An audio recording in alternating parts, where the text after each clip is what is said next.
पूरे राज्य में 24वां स्थान प्राप्त हुआ है, तीसरा स्थान प्राप्त सर है। मुझे बहुत ज़्यादा खुशी बयान नहीं कर सकती। सफलता का श्रेय अपनी मम्मी पापा और अपने घर गुरुजनों को। विद्यालय से भी काफी दूर है, की सुविधा भी उपलब्ध नहीं पढ़ाई है। बहुत ही अच्छी होती थी। मेहनत इतनी खामोशी से करो कि सफलता शोर मचाए। तो शिक्षक बनना चाहूँगी थैंक यू बोलना चाहूँगी हेम सर को। बहुत अच्छी थी पढ़ाई के लिए, टीचर लोगों ने बहुत अच्छा सहयोग दिया। इतना सपोर्ट किया पढ़ाई पे, thank you so much.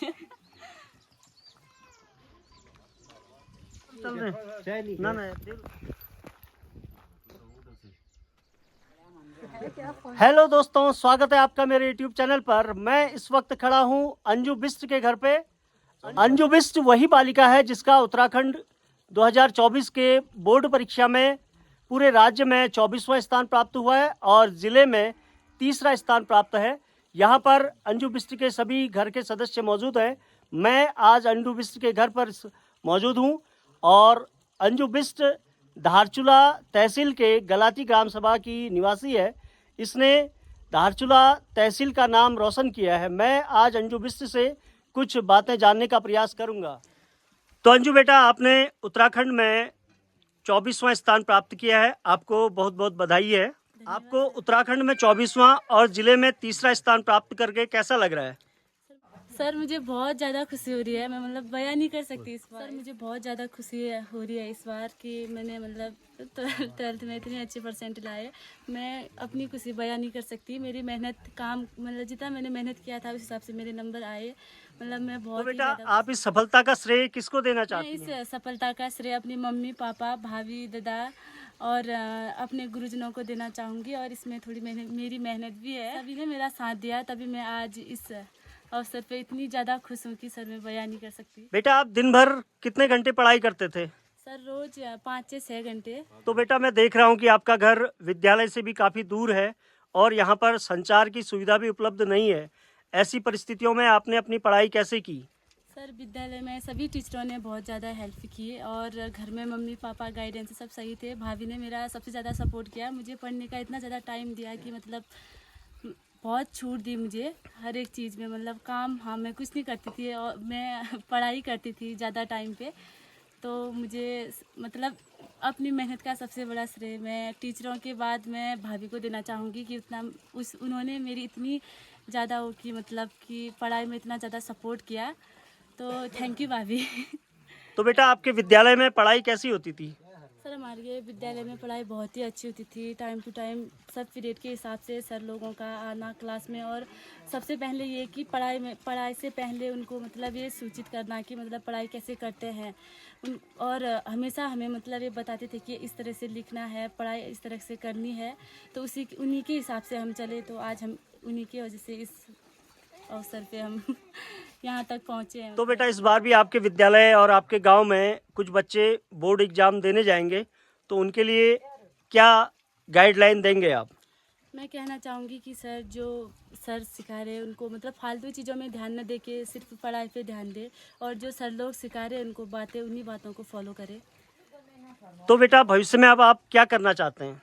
Sir मैं शिक्षक बनना चाहती हूँ। जिस तरीके से मेरे शिक्षक लोगों ने मुझे यहाँ तक पहुँचाने में अपना योगदान दिया, मैं भी उसी तरह से जो बच्चे आने वाली पीढ़ी है उनको पढ़ा के मतलब वो कराना चाहूँगी कि ऐसे लिस्ट में आए ताकि जहाँ पे मुझे भी हो कि जिन बच्चों को मैंने पढ़ा रखा है वो भी मेरी लिस्ट में आए।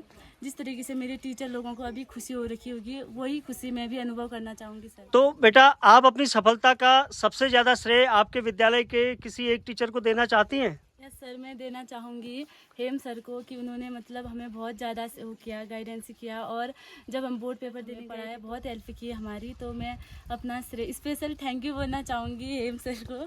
तो बेटा, मैंने देखा कि आपके गांव के सभी लोग यहाँ पर आ रहे हैं और आपको बधाई दे रहे हैं, आपको कैसा लग रहा है? सर मुझे बहुत ज़्यादा खुशी हो रही है कि गांव वाले सभी मुझसे मिलने आ रहे हैं और बधाई दे रहे हैं। और सबसे ज़्यादा मुझे खुशी तब हुई जब हमारे स्कूल के टीचर हेम सर और ग्वाल सर मेरे घर आए। तो मुझे बहुत ही ज़्यादा खुशी हुई उस टाइम पे। तो मैं सर लोगों से बोलना चाहूँगी थैंक यू सो मच कि आपने मुझे इस काबिल समझा कि आप मेरे घर आए। तो थैंक यू। तो बेटा, हम सभी लोग आपके अग्रिम भविष्य की शुभकामनाएं देते हैं। आप हर क्षेत्र में जहाँ पर भी जाएं अपना नाम और अपने गाँव वालों का नाम रोशन करें। Thank you sir. यहाँ पर हमारे साथ जुड़ गए हैं श्री दुर्गा सिंह ग्वाल जी, जो राजकीय इंटर कॉलेज गलाती में गणित के अध्यापक हैं। हम ग्वाल जी से भी कुछ बातें जानना चाहेंगे। सर, नमस्कार सर, धन्यवाद जोशी जी। सबसे पहले आपको बहुत बहुत बधाई कि आपके विद्यालय की छात्रा उत्तराखंड के मेरिट लिस्ट में नाम लेके आई है। आपको बहुत बहुत बधाई। धन्यवाद सर आपका। आपको कैसा लग रहा है? मुझे काफ़ी बढ़िया लग रहा है। देखो अंजू में ये क्वालिटी थी कि मतलब ये लड़की जो है बिल्कुल सरल स्वभाव में, बिल्कुल एक तरीके से मतलब ये समझ लो कि साइलेंट किलर समझ लो इनको। अच्छा। तो कभी क्या कहते हैं ग्रुप में नहीं दिखना, हटके रहना, क्लासरूम के अंदर बिल्कुल गुपचुप तरीके से पढ़ाई करना, मैं हमेशा नोट करता था। और साथ में इन्होंने वो काम किया, एक कोटेशन है, मेहनत इतनी खामोशी से करो कि सफलता शोर मचाए। तो ये वाला इन्होंने सिद्ध करके दिखा दिया आज जी। और साथ में ये भी है कि मैं इनके उज्जवल भविष्य की कामना करता हूँ, ताकि आगे भी ये हमेशा क्या कहते प्रोग्रेस करते रहे। इन्होंने केवल अपना ही नहीं, अपने माता पिता का नाम, अपने परिवार का नाम, अपने गांव का नाम, अपने क्षेत्र का नाम, अपने गुरुजनों का नाम, पूरे प्रदेश का नाम रोशन किया है। इसलिए मैं अंजू को बहुत बहुत धन्यवाद और हार्दिक शुभकामनाएं देता हूँ। यहाँ पर अंजू के साथ खड़े हैं अंजू के बड़े भाई साहब राम सिंह बिष्ट जी। बिष्ट जी, आपको बहुत बहुत बधाइयाँ। धन्यवाद सर। आपको कैसा लग रहा है? बहुत अच्छा लग रहा है सर मुझे। हम देख रहे हैं कि यहाँ पर सभी गांव वाले आपसे मिलने के लिए और आपको बधाइयाँ देने के लिए आ रहे हैं। और तो आपको इसकी पढ़ाई के बारे में कुछ बताएंगे हमें? सर ये बचपन से बहुत अच्छी थी पढ़ाई के लिए। अच्छा। तो बचपन में ये राजकीय प्राइमरी विद्यालय शेखला से, उसके बाद ये राजकीय इंटर कॉलेज गलाती में प्रवेश किया। जी। बचपन से ये प्रथम स्थान प्राप्त करती थी। जी। तो इस बार तो नाम रोशन कर दिया। रामपुरे गांव का नाम रोशन कर दिया। जी, आप रायका गलाती के टीचर्स को भी कुछ कहना चाहेंगे? बिल्कुल सर, टीचर लोगों ने बहुत अच्छा सहयोग दिया। उनकी मेहनत रंग लाई और मेरी छोटी बहन ने ये काम करके दिखाया। जी, बहुत बहुत धन्यवाद बिष्ट जी आपका। तो आगे के अंजू के भविष्य के लिए आपकी क्या योजना है? ये पढ़ाई करेगी, आगे पढ़ाई करती रहेगी जी। और ये शिक्षक बनना चाहती है जी। उसके लिए मेरा पूरा सहयोग रहेगा। जी, धन्यवाद सर आप। तो अभी हमारे साथ खड़े हैं अंजू के पिताजी जो बहुत खुश हैं। बिष्ट जी, आपको बहुत बहुत बधाइयाँ कि आपकी लड़की फर्स्ट डिवीज़न पास हुई और ज़िले में तीसरा स्थान लेकर आई है। धन्यवाद सर। आपको कैसा लग रहा है? बहुत बढ़िया लग रहा है सर, बहुत बढ़िया लग रहा है। जी, आपकी लड़की पूरे गांव का नाम रोशन कर रही है। हम उम्मीद करते हैं कि आगे भी इसी तरह आपका और आपके गांव का नाम रोशन करे। धन्यवाद बिष्ट जी। धन्यवाद। अभी अंजू के साथ खड़ी हैं अंजू की भाभी जी। आपको बहुत बहुत बधाइयाँ। Thank you sir. आपको कैसा लग रहा है? लग रहा है कि अंजू पे पूरा भरोसा था कि अंजू बिष्ट ऐसा करके दिखाएगी। अभी अंजू हमें बता रही थी कि आपका उसकी शिक्षा में या उसकी पढ़ाई में बहुत ज़्यादा योगदान था। तो आप बताइए, थोड़ा हमें ये बताइए कि आपका क्या योगदान रहा उसमें? सर, उसे मैं काम करने में उसको काम मत करो, मतलब अपनी पहले पढ़ाई करो, उसके बाद काम तो मैं कर लूँगी आराम से। और जिस तरीके से पढ़ाई करते हो और उसका नाम देना, बस अच्छी तरह से पढ़ाई करना। और जो अभी अंजू ने दिखा रखा है उसको देख के बहुत ज़्यादा खुशी। तो अंजू, आप अपनी भाभी के बारे में क्या कहना चाहेंगी? सर, मैं बोलूँगी कि ये वर्ल्ड की बेस्ट भाभी है जिन्होंने मुझे इतना सपोर्ट किया, पढ़ाई पे हो या फिर किसी भी चीज़ पे हो, कि कहीं पे भी रोक टोक नहीं लगाया। मतलब होता है कि किसी की भाभी, मतलब होता है कहीं पे जेलसी की भावना आ जाती है, लेकिन मेरी भाभी ने मुझे पहले से सपोर्ट किया है। तो मैं कहूँगी ये मेरी भाभी नहीं, मेरी माँ समान है। मतलब और बोलूँगी कि ये मेरी सबसे अच्छी बेस्ट फ्रेंड है जिन्होंने मुझे हर एक चीज़ में सपोर्ट किया। तो थैंक यू भाभी आपका कि आपने मुझे इतना सपोर्ट किया पढ़ाई पे। Thank you so much. तो दोस्तों, यहाँ पर जो आप घर देख रहे हैं वो अंजू बिष्ट का है, जो कि एक बहुत ही सामान्य परिवार से बिलोंग करती है। अंजू के पिताजी एक किसान हैं जो कि गांव में ही खेतीबाड़ी का कार्य करते हैं। हमने उनके घर पे देखा कि बकरियां भी पाली हैं और भैंस भी पाली गई हैं और मकान ये आप देख रहे हैं। एक बहुत ही साधारण घर में पड़ी हुई बालिका जिसने उत्तराखंड में 24वां और ज़िले में तीसरा स्थान प्राप्त किया है, बहुत ही काबिल तारीफ़ है। अंजू बिष्ट का मकान विद्यालय से लगभग 3 से लेकर 4 किलोमीटर की दूरी पर स्थित है और रोज़ाना इसी मार्ग से वो विद्यालय को जाती है। और इनके घर वालों का कहना है कि ये बालिका घर के भी सारे कामों में हाथ बटाती रहती है। ये अंजू बिष्ट के घर जाने का रास्ता है। यहाँ पर आप देख पा रहे हैं, गांव के संघर्षपूर्ण जीवन में रहकर भी अंजू ने सफलता हासिल की है। दोस्तों, मैं यहाँ पर आपको अंजू बिष्ट के घर से विद्यालय के रास्ते को दिखाने का प्रयास कर रहा हूँ।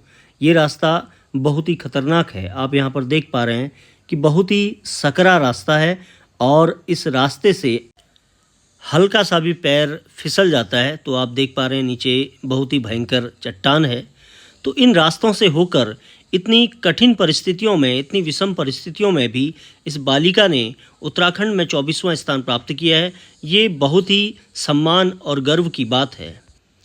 ये क्षेत्र धारचूला तहसील के गलाती गांव के अंतर्गत आता है।